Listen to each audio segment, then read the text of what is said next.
వచ్చేసింది ఆది శ్రావణం షాపింగ్ అంతటికి అతిపెద్ద కేజీ సేల్ తో పాటు up to 61% of 1+1 offers, combo offers ఇంకా మరెన్నో. CMR shopping mall. పేదలు ఆత్మగౌరవంతో బతకాలని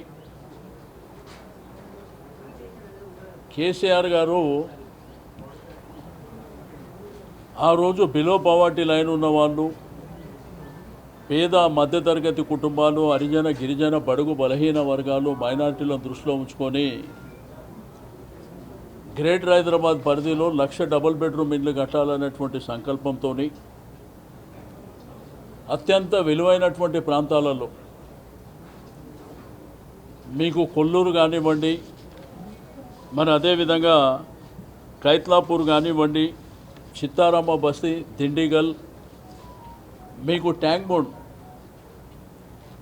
బోర్డుతో పాటు మన గాంధీ భవన్ బీజేపీ ఆఫీస్ ఉండే ఎదురుగానే కట్టెల మండి, మురళీధర్ బాగ్, మరి అదేవిధంగా గోషామైల్ ప్రాంతంలో, కార్వాన్ ప్రాంతంలో, మారడుపల్లి ప్రాంతంలో అత్యంత విలువైనటువంటి ప్రాంతాలలో, నిజాంపేట ప్రాంతంలో కానివ్వండి, అంటే హౌసింగ్ బోర్డు అక్కడ ఎకరము 50 కోట్ల నుంచి 100 కోట్లకు ఎకరం ఉండేటువంటి ప్రాంతాలలో పేదవాళ్ళకి ఇల్లు కట్టించి మరి 1,00,000 డబుల్ బెడ్రూమ్ ఇల్లు ఈరోజు కూడా ఈ ప్రభుత్వం వచ్చి 32 మాసాలు అవుతున్నా ఎవరికన్నా పేదోడికి ఇల్లు ఇవ్వాలంటే మేము కట్టిన ఇల్లు తప్ప వీళ్ళు ఏ రోజు కూడా కట్టిన దాఖలాలు లేవు. అయితే ఈ దేశంలో నేను చిన్నప్పటి నుంచి, అంటే నాకు పుట్టక ముందు నుంచి మేమందరం చూస్తుంది గరీబీ హటావో, రోటీ కపడా ఊరు మకాన్ అని ఒక నినాదం పెట్టి ఇందిరాగాంధీ 74 సంవత్సరంలో ఈ దేశానికి ప్రధానమంత్రి అయింది, 66 సంవత్సరంలో. అప్పటి నుంచి ఇప్పటి వరకు గరీబీ హటావో అన్నారు, కానీ ఎక్కడ కూడా పేదవాడికి ఇల్లు కట్టినటువంటి దాఖలాలు లేవు. గతంలో సమైక్య ఆంధ్రప్రదేశ్ రాష్ట్రం ఉన్నప్పుడు అప్లికేషన్ ఫామ్ 10,000 రూపాయలు కడితే మీకు ఇండ్లు వస్తాయని చెప్పి 10,000 రూపాయలు కట్టించుకోరు ఆ రోజు. కానీ ఈ రోజు వరకు ఆ 10,000 లేవు, ఇల్లు లేవు. అయితే నిన్న మొన్న మంత్రులు ఏదో ఇందిరమ్మ ఇండ్లు కడతామని సిటీ అంతా ఓర్డింగ్స్ పెట్టి, ఎక్కడ చూసినా ఇందిరాగాంధీ ఫోటో, ముఖ్యమంత్రి మంత్రుల ఫోటోలు పెట్టి దాని పబ్లిసిటీకి ఎంత ఖర్చు అయిందో కానీ మొత్తం వాళ్ళు మాట్లాడి ఆ రోజు చెప్పింది 16 ప్రాంతాలలో ఒక దగ్గర 100, ఒక దగ్గర 480, అంటే మొత్తం కలిపి 7-8 వేల ఇండ్లకు చెప్పినటువంటిది. చెప్పేటప్పుడేమో 1,00,000 ఇండ్లు కడతామని చెప్పి, మేమేమో అవుట్స్కట్స్లో కట్టినామంట, వాళ్ళేమో ప్రధానమైనటువంటి హైదరాబాద్లో కడతారంట. పూతవెట్టు దూరంలో సెక్రటరేట్ పక్కనే ఇందిరమ్మ బస్తీ అనేటువంటి ప్రాంతంలో ఇండ్లు కట్టినాం మేము. అదేవిధంగా నెక్లెస్ రోడ్లో మరి ఐమాక్స్ ఎదురుగా కానివ్వండి, నెక్లెస్ రోడ్ సికింద్రాబాద్ ప్రాంతంలో కానివ్వండి, అక్కడ ఇండ్లు కట్టినాం. హైదరాబాద్ ప్రధానమైనటువంటి ప్రాంతాల్లో ఎక్కడైతే స్థలం అవైలబిలిటీ ఉన్నదో ప్రభుత్వం ఆ భూములలో ఇండ్లు కట్టినటువంటిది. ఇక్కడ హైదరాబాద్లో సరిగ్గా స్థలాలు లేవు అనేటువంటి ఉద్దేశంతో అవుట్స్కట్స్లో కూడా అత్యంత విలువైనటువంటి భూములు వాళ్ళు ఎట్లా చెప్తున్నారంటే కొత్తగా ఏదో వీళ్ళు కడుతున్నట్టు, అది కూడా విలువైనటువంటి భూముల ప్రాంతాల్లో. మరి కొల్లూరు ప్రాంతంలో దగ్గర 16,000 ఇండ్లు కట్టినాం. మరి ఆ ల్యాండ్ విలువ ఎంత ఉంటుందో ఒకసారి వాళ్ళు తెలుసుకుంటే బాగుంటుందని చెప్పి నేను ఈ సందర్భంగా తెలియజేస్తూ ఉన్నాను.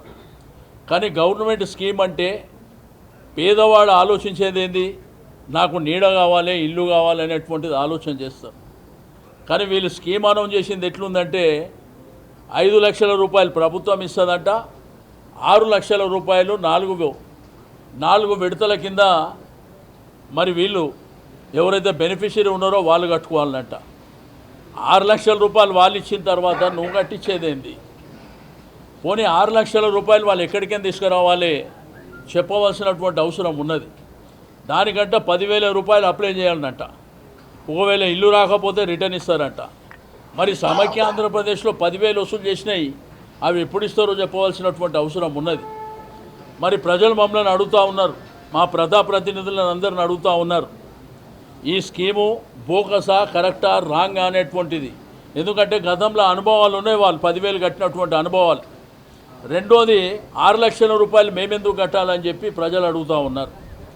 నేను ప్రభుత్వాన్ని డిమాండ్ చేసేది, మీరు ఇండ్లు కట్టిస్తే చాలా సంతోషం, మేము కూడా స్వాగతిస్తాం, మేము కూడా అప్రిషియేట్ చేస్తాం. కానీ పేదవాళ్లకు ఫ్రీగా కట్టివ్వాలి, ఉచితంగా 1 రూపాయి ఖర్చు లేకుండా మీరు అప్లికేషన్ ఫామ్ తీసుకోండి. అంతేగాని 5 లక్షలు మేము ఇస్తాం, 6 లక్షలు మీరు కట్టాలనేది బోకస్. ఆ రోజు కేసీఆర్ కట్టినటువంటి ఇండ్లు టోటల్ ఇన్ఫ్రాస్ట్రక్చర్తోని, సివరేజ్ కానీ వాటర్ లైన్ కానీ, దాంతోపాటు వాళ్ళకు కావాల్సినటువంటి అన్ని సదుపాయాలు ఇన్క్లూడింగ్ లిఫ్ట్. రెండోది అక్కడ ఉన్నటువంటి ప్రాంతంలో కొంత మన కమర్షియల్ కూడా ఏదైతే షాపింగ్ కట్టేటువంటిది, ఆ షాపులో ఏవైతే రెంట్కి ఇచ్చి ఆ రెంట్లు కూడా మెయింటెనెన్స్ కొని ఉపయోగించాలనే ఉద్దేశంతో కేసీఆర్ గారు ఆ రోజు ప్లాన్ చేశారు. కానీ మీ ఊకదంపుడు ఉపన్యాసాలు, దానికి 2-3 మంత్రులు కూర్చొని ఏదో మేము ప్రపంచంలో ఎవడు కట్టలేదు మేమే కడుతున్నాం అనే విధంగా, రోడ్ల మీద చూస్తే ఎక్కడ చూసినా ఓడింగ్సే, ఇల్లు వచ్చింది లేదు, కనీసం అప్లికేషన్ కూడా అప్లై చేసింది లేదు. ఆ అప్లికేషన్ అప్లై చేసేటప్పుడు కూడా అనేకమైనటువంటి ఇబ్బందులు వస్తున్నాయని ఇవాళ పేపర్లో టీవీలో మీరే చూస్తూ ఉన్నారు. కాబట్టి మేము ప్రభుత్వానికి చెప్పేది ఒకటే, మీరు ఒకవేళ ఇల్లు కట్టిస్తే మేము స్వాగతిస్తాం, తప్పకుండా అప్రిషియేట్ చేస్తాం.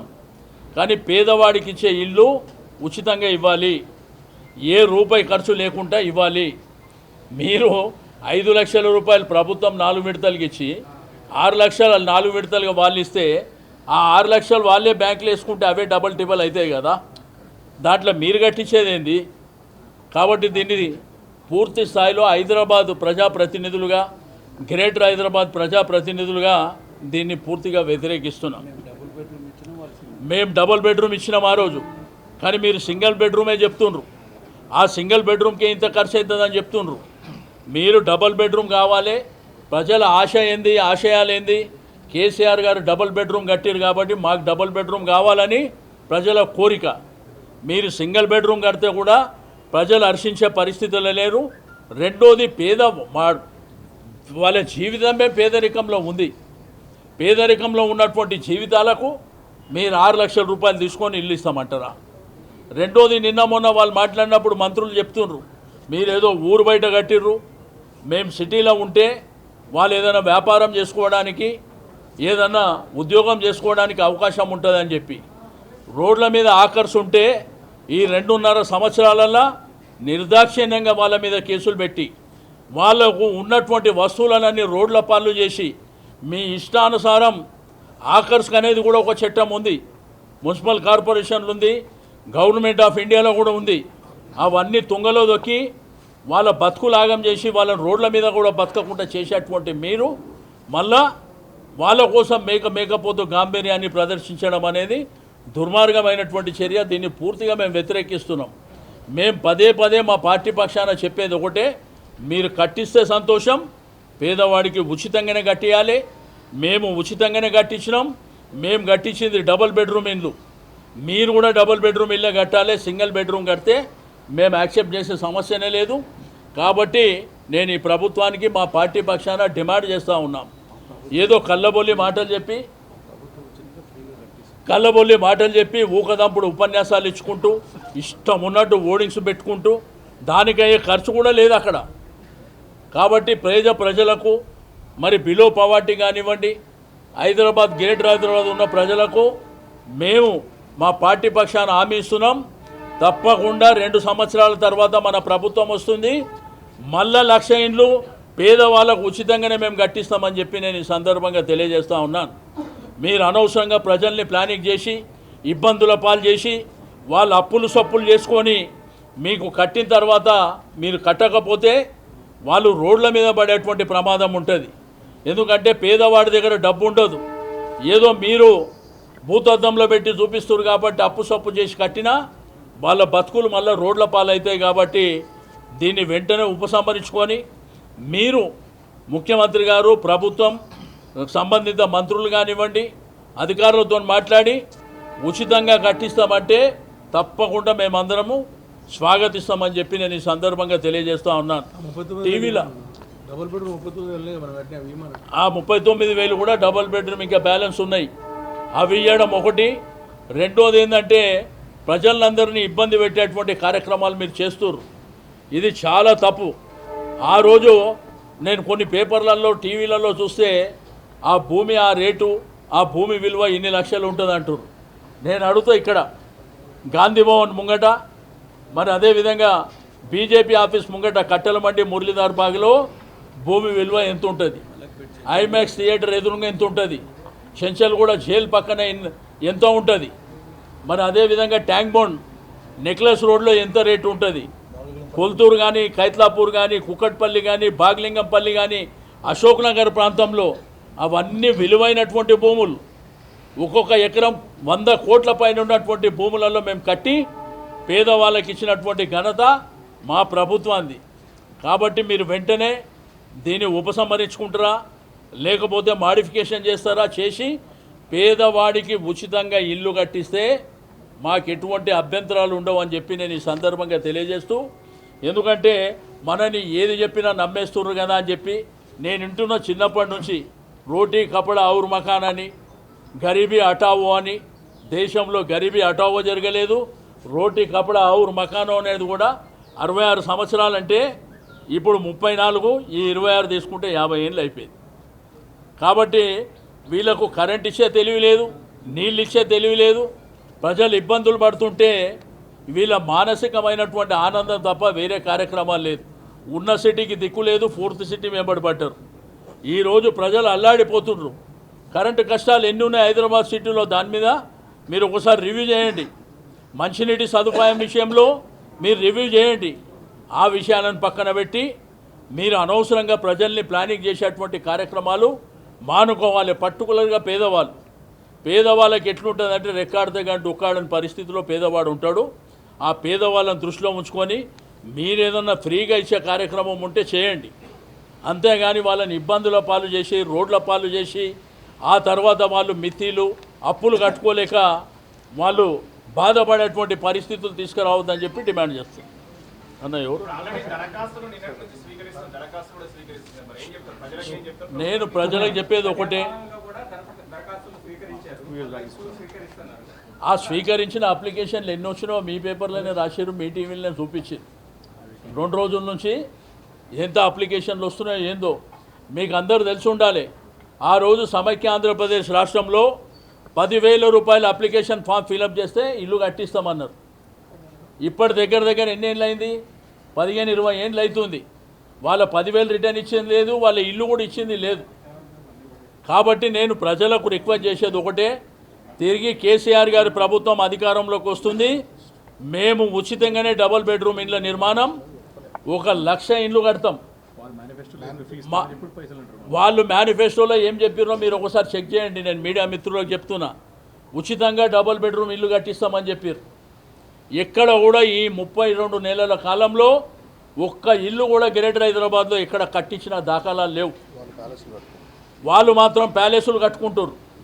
కాబట్టి దీని మీద ప్రజలకందరికీ నేను విన్నపించేది ఒకటే, వీళ్ళన్నీ బోకస్ మాటలు మాట్లాడుతుర్రు, అబద్ధాల మాటలు మాట్లాడుతుర్రు, అనవసరంగా మోసపోకండి అని చెప్పి నేను ప్రజలకు రిక్వెస్ట్ చేస్తూ ఉన్నాను. తప్పకుండా దానికి టైం షెడ్యూల్ కూడా లేదు. వాళ్ళకి ఏం చెప్పినారంటే 4 కిస్తీల కింద మీరు 6 లక్షలు కట్టాలన్నారు. నువ్వు 4 కిస్తీల కింద 6 లక్షలు కట్టడానికి నువ్వు ప్లానింగ్ చేసేదేంది? వాళ్ళు మీ పేపర్లో చూసారు, 16 నియోజకవర్గాలంట 1,00,000 ఇండ్లంట. నియోజకవర్గానికి ఒక దగ్గర 480, ఒక దగ్గర 100, ఒక దగ్గర 200, ఒక దగ్గర 250. ఇక మీరే మీడియా మిత్రులు లెక్క చెప్పాలి. 16 నియోజకవర్గాలకు 300-400 లెక్క అంటే ఎంతనో మీరే చెప్పాలి. అంటే 6-7 వేలు కూడా లేనటువంటిది 1,00,000 అని చెప్పారు. ఇక మీరు పోండి సిటీలో తిరగండి, ఎక్కడ చూసినా కానీ మీకు మొత్తం పిల్లలకంతా ఓడింగ్స్ పెట్టిర్రు, ఇందిరమ్మ ఫోటో పెట్టి. ఆ రోజు కేసీఆర్ గారు ప్రభుత్వం చేసినప్పుడు డబుల్ బెడ్రూమ్ ఇండ్లు అనే తప్ప కేసీఆర్ ఇండ్లు అనలే ఎక్కడ. మేము ఏ రోజు కూడా పేర్లు పెట్టుకున్నటువంటి కార్యక్రమం చేయలే. పేదవాడు గొప్పగా బతకాలనేటువంటి సంకల్పంతో ఆ రోజు మేము చేసినటువంటి కార్యక్రమం మాకు గర్వంగా ఉంది. ఎందుకంటే ఇక్కడ ఉన్నటువంటి ఎమ్మెల్యేలను మేమే ఇచ్చినాం అవన్నీ. ఆ రోజు కూడా లాటరీ పద్ధతిలో ఇచ్చినాం, చాలా పారదర్శకంగా ఇచ్చినాం. కానీ మేము ఇచ్చిన ఇళ్ళల్లో కూడా పోయి అధికారులు ఎన్ని ఇబ్బందులు పెడుతున్నారో అన్ని ప్రాంతాల నుంచి ప్రజలు కూడా ఇబ్బంది పడేటువంటి పరిస్థితుల్లోనే అని చెప్పి నేను తెలియజేస్తూ ఉన్నాను. మేమేం భేషజాలకు పోము, మీరు కూడా భేషజాలకు పోకుండా పేదవాడికి ఫ్రీగా కట్టేయండి, తప్పకుండా మేము స్వాగతిస్తాం. ఏదో ప్రభుత్వం ఏదైనా కార్యక్రమం పెడితే మేము గుడ్డిగా వ్యతిరేకించే వాళ్ళం కూడా కాదు. మీరు మంచి పని చేస్తే తప్పకుండా మేము స్వాగతిస్తాం, వెల్కమ్ చేస్తాం. మీరు ఇదే మేము చెప్పిన తర్వాత మీరు రేపు ఒక అనౌన్స్మెంట్ ఇచ్చిండ్రు అనుకో, మేమే తప్పకుండా అప్రిషియేట్ చేస్తాం. ముఖ్యమంత్రి గారికి మంత్రికి సన్మానం కూడా చేస్తాం. మేము చెప్పినటువంటి ఏదైతే విజ్ఞప్తి ఉన్నదో దాన్ని మీరు ఆలకించి రేపే లేదు మేము డబ్బులు తీసుకొని పేదవాళ్ళకి ఇల్లు కడతాం అని చెప్పి మీరు నిగిన సంతోషంగా చేస్తే మేము వచ్చి సన్మానం చేస్తాం మిమ్మల్ని. కాబట్టి పేదలను ఇబ్బంది పెట్టొద్దని చెప్పి నేను ఈ సందర్భంగా తెలియజేస్తాను.